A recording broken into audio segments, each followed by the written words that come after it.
Tadinya gue pikir pengen skip bahas iPad Pro M4 baru ini ya, karena mikirnya apa sih yang baru? Paling makin kenceng performance-nya, bisa jalanin app berat dan gitu-gitu. Tapi pas gue cek beberapa video dari reviewer luar, kok menarik banget ini tablet.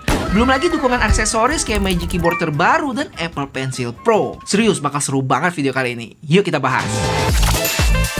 Dan ini dia boxnya dengan gambar iPad warna hitam di depan. Terus di samping biasa aja ada tulisan iPad Pro terus logo Apple juga. Dan di belakang sini spek singkatnya ya, punya gua 11 inch 256 Space Black.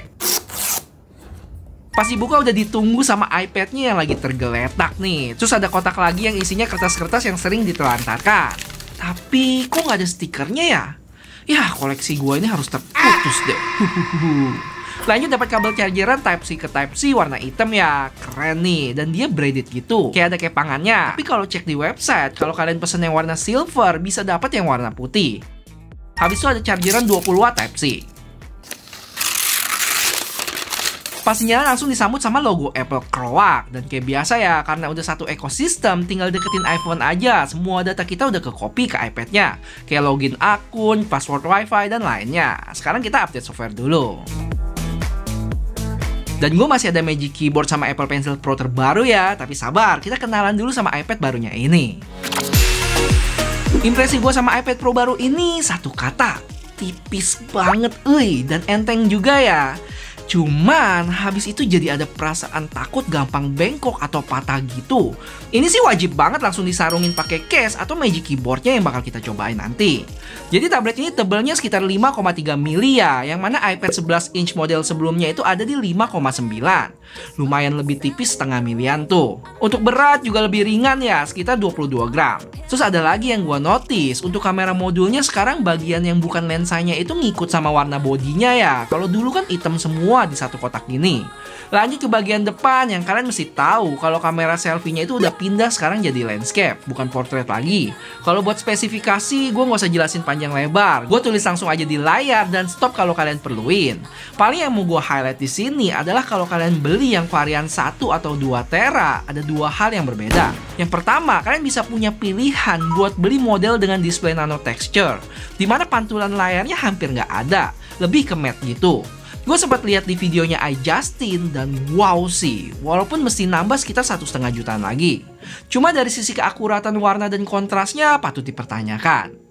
Terus yang bedanya lagi buat yang varian 1 atau 2 tera, kalian bisa dapat 10 core CPU ya, dimana kalau yang 256 atau 512 cuma 9. Dan RAM-nya 16 GB dari sebelumnya 8 doang. Bang, bedanya sama iPad Pro 2 tahun lalu apa? Nggak banyak sih sebenarnya, paling dari sisi chipset M4 sama M2. Jadi M3-nya diloncatin. Terus beda core CPU juga.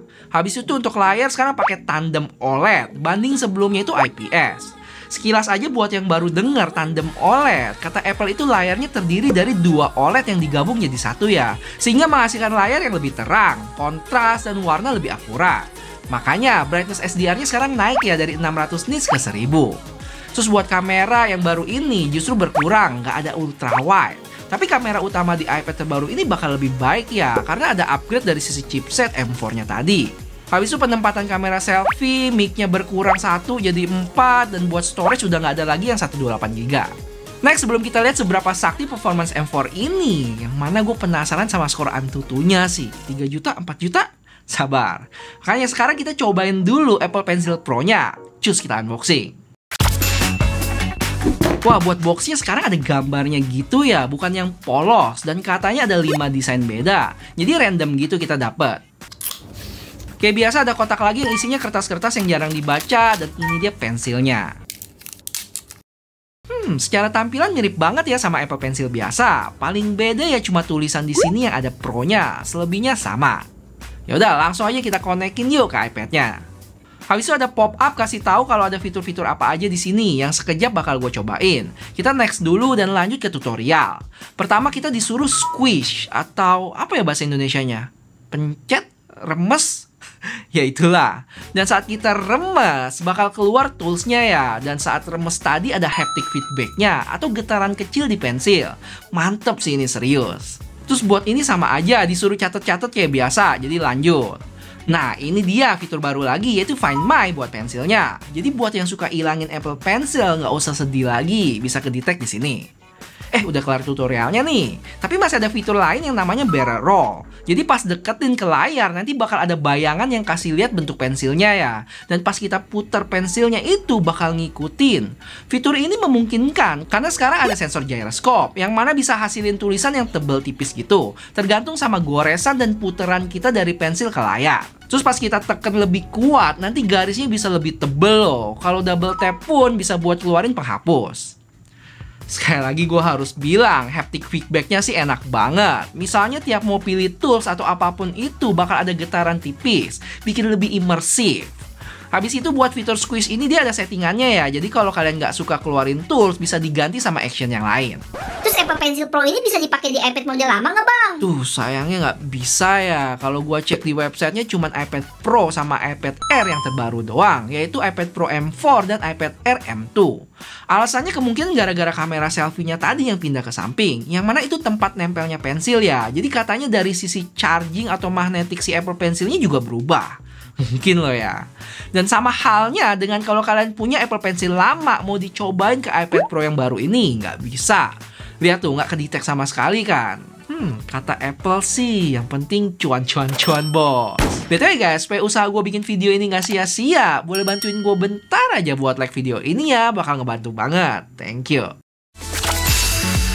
Nah, ini dia box Magic Keyboardnya yang tipis ya. Terus ada gambar keyboardnya sendiri di depan. Baru kita tarik bukaannya. Isinya cuma keyboard aja. Sama ada karton gitu di dalamnya. Wah, bagian sini materialnya dari aluminium loh. Seingat gue Magic Keyboard dulu lebih soft ya feel-nya. Buat gue yang sekarang sih lebih mantep, kayak keyboardnya MacBook. Buat engselnya juga dari aluminium dan dibikin jadi gepeng gitu. Seingat gue dulu agak ngebulat. Terus kalau diperhatiin, keyboard baru ini ketambahan satu baris lagi di atas yang isinya tombol function lengkap. Yuk kita tempelin dulu. Oh ya, trackpadnya ini lebih gede ya sekarang dan ada haptic feedback juga kalau dipencet. Ini pengalaman ngetik sama touchnya bener-bener udah nyamain keyboard di MacBook sih, mantap. Terakhir sesuai janji, ini dia benchmarknya. Buat Antutu, ternyata skornya bisa mencapai 2,5 juta. Skor tertinggi yang pernah gue lihat, sadis. Sekarang ini juga buat Geekbench-nya. M4 iPad Pro 2024 ini seperti yang kalian tahu punya dua model ya. Ada yang 11 inch yang punya harga mulai dari 1.500 SGD atau 17,8 juta. Sedangkan 13 inch mulai dari 23,8 juta. Dengan base storage-nya 256 yang bisa dimentokin sampai 2 tera. Terus yang gue bilang sebelumnya, untuk varian 1 atau 2 tera itu kalian bisa upgrade layarnya ke nano texture, sekitar 1,5 jutaan lagi.